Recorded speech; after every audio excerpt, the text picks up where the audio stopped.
there's definitely a level of competence and confidence here that, probably doesn't exist in other cities because they didn't have to go through this trial by fire like we did.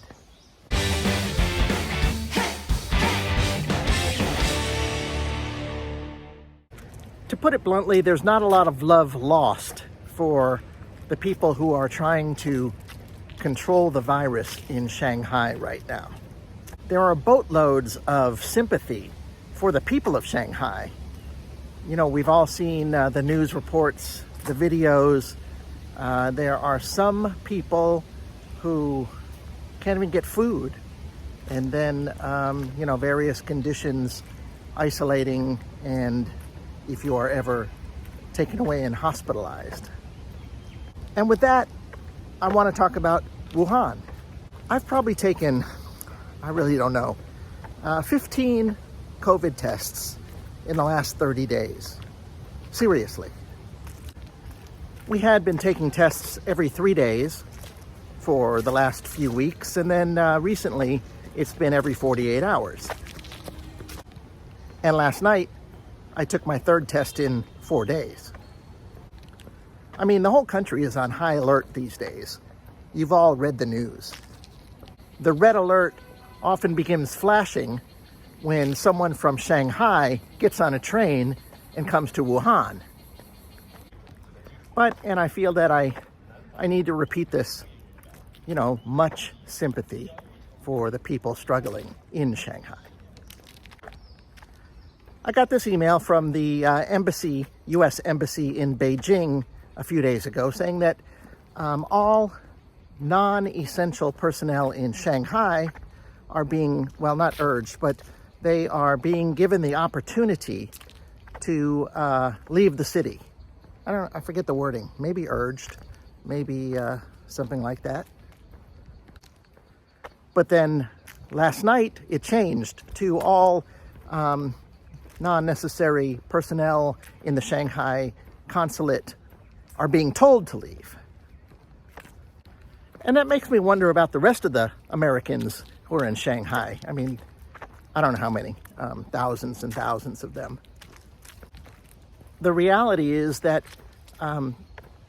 they really can't leave so easily, even if they wanted to.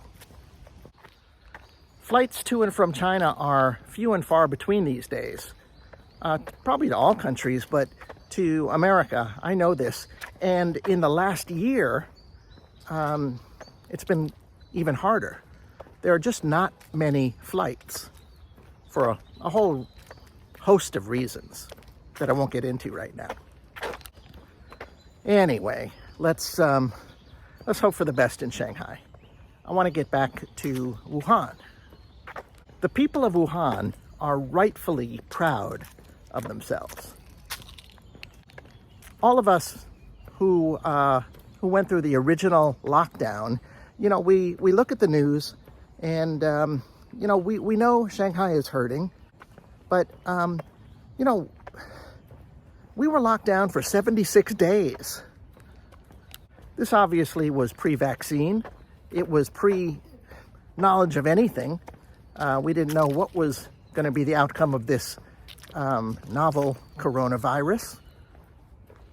The stories and the realities were, just ghastly and horrible here. But one thing that happened is the city really came together to the point where today, we get our tests and it's not even a shrug. It's just something we have to do. It's like shopping or brushing our teeth. Well, we're doing this every other day now. Actually, the other day we did it back-to-back days.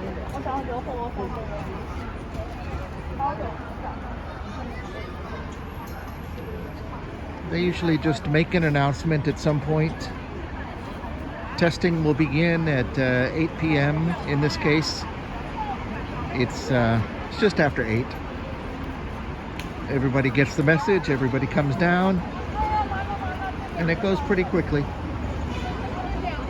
Except for me, of course.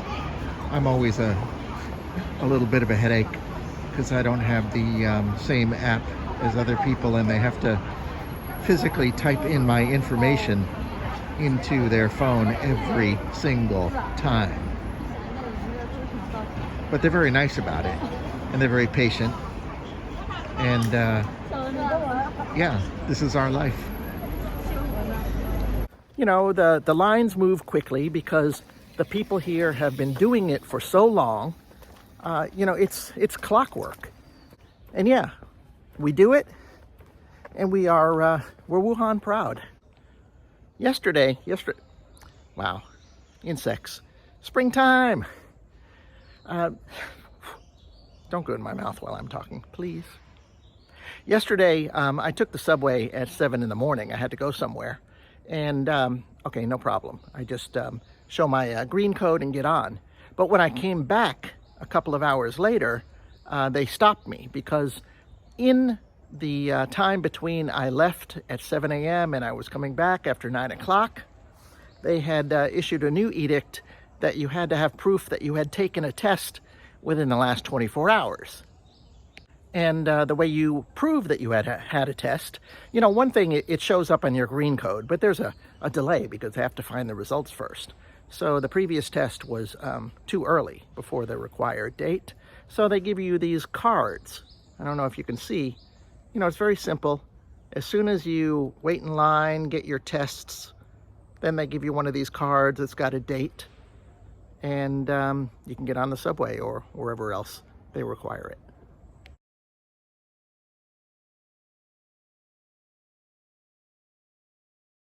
And one last thing about how good the folks are here, because they've done it so often, and they are proud of who they are as Wuhan people. It's, you know, how they deal with foreigners like me. So I go up there with my passport, and, you know, some people at first, you know, it was just this whole rigmarole. The person who was the initial, I guess, screener, you know, wouldn't necessarily know how to do it. They'd call over a supervisor. It would take a very long time. It was just a pain in the ass. I felt bad, but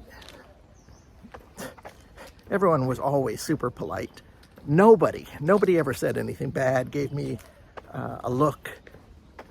The screeners who didn't know how to do it did give that kind of, you know, scared, worried look, like, I don't want to lose face. I'm sorry, I don't know how to do this. But everything was always solved, is always solved. And then recently, they have streamlined the process, or maybe everyone has done it enough time with the foreigners that they know how to do it, that, I mean, it's still a pain, but it's kind of like half a pain. By the way, a word about where I am. I'm on, well, I'm kind of on the other side of the mountain on our campus. I'm still technically on campus, I think. It's just such a lovely walk. And it's high enough up the mountain that it doesn't get any student foot traffic. You know, as you saw, there's one or two people. There's always a few people on this path, but it's empty, it's beautiful, trees, birds. Yeah, it's really a great place. So to finish up, I'm grateful for the people of Wuhan, the way that we have all soldiered through these last 2 years, and we'll keep on doing so. There's definitely a level of competence and confidence here that, you know, probably doesn't exist in other cities because they didn't have to go through this trial by fire like we did. Of course, you know, nobody knows the future.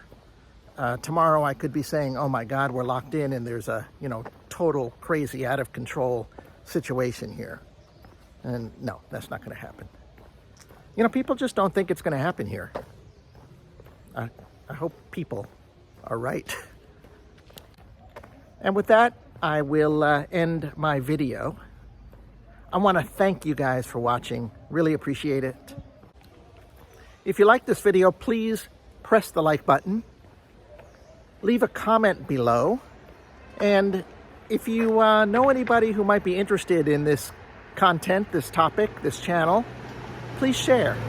I'd appreciate it. All right, I am going to sign off. Oh, one last thing. If you haven't already subscribed to my channel, this is a really good time to do it. Subscribe.